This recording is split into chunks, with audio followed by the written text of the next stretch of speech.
உம்முடைய வசனம் யார் காலுக்கு? கால்களுக்கு தீபமும்.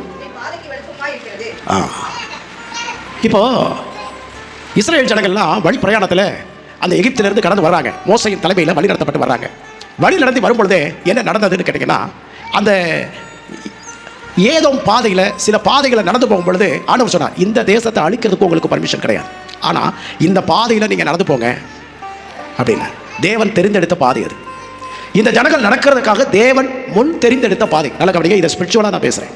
அந்த பாதையின் வழியாக இந்த ஜனங்கள் நடக்க வேண்டும் என்று, தேவ ஜனங்கள் நடக்க வேண்டும் என்று சொல்லி தேவன் விரும்பினார். ஆனால் அந்த ஜனங்கள் அதை விரும்பவில்லை. இதை தேவன் மனதிலேயே வச்சிருந்தார். இது மனசுலயே எத்தனை விளங்குதா? நான் பேசுறது எத்தனை பேருக்கு விளங்குது? மனசுலயே வச்சிருந்தா. மனசுலயே வச்சிருந்து அந்த ஜனங்களுக்கு விரோதமாக தேவன் எழுப்பினார். என் ஜனங்கள் இந்த பாதையின் வழியாக நடந்து போக உங்களிடத்துல பர்மிஷன் கேட்கும் பொழுது நீங்கள் கொடுக்க மாட்டேன்ட்டீங்க. இதை மனசில் வச்சுக்கிட்டு தேவன் அவர்களுக்கு விரோதமாக வேறொரு ஜாதிகளை எழும்பி யுத்தம் பண்ண வைத்தார். அவர்களை டிஸ்டர்ப் பண்ணார். இப்போ இதை நான் இப்படி யோசிக்கிறேன், என்னன்னு கேட்டிங்கன்னா, அந்த பாதையின் வழியாக அந்த தேவ ஜனங்கள் நடக்க வேண்டும் என்பது தேவ திட்டம்.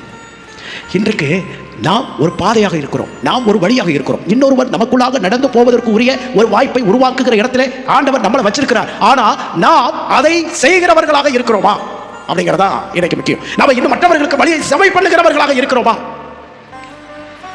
இப்போ என்ன நிலைமை வந்துருச்சு தெரியுமா? இப்போ இப்படி வந்துருச்சு, நீ உதவி செய்யறதுனாலும் பரவாயில்ல, சொல்லுங்க இல்லைங்களையா, உதவி செய்யறதுனாலும் பரவாயில்ல, உபத்திரவம் பண்ணாமல் விட்டுப்பா, உபத்திரவம் பண்ணாமல் இருந்தா சரி. அந்த நிலைமைக்கு வந்துட்டோம். இது வழியை சம பண்ண வேண்டிய இடத்துல இருக்கிற நபர்கள் இப்போ என்ன பண்றாங்க? டிஸ்டர்ப் பண்ண வேண்டிய இடத்துல வந்துடும். இது யார் கற்றுக் கொடுக்குறான்னு தெரியல. இது யார் இதுக்கெல்லாம் சொல்லிக் கொடுக்குறா? இதுக்கு யார் லீடராக இருக்கிறா? இதுக்கு யார் ஆலோசனை கத்தரா இருக்கிறான்னு தெரியல. ஆனால் தேவன் நமக்கு ஞானத்தையும் கிருபையும் கொடுப்பாரானால் மற்றவர்களுடைய வழிகளை செவ்வை பண்ணுகிறவர்களாக நாம் இருப்போம். மற்றவர்களுடைய பிரச்சனைகளை சரி பண்ணுகிறவர்களாக இருப்போம். அல்லேலூயா.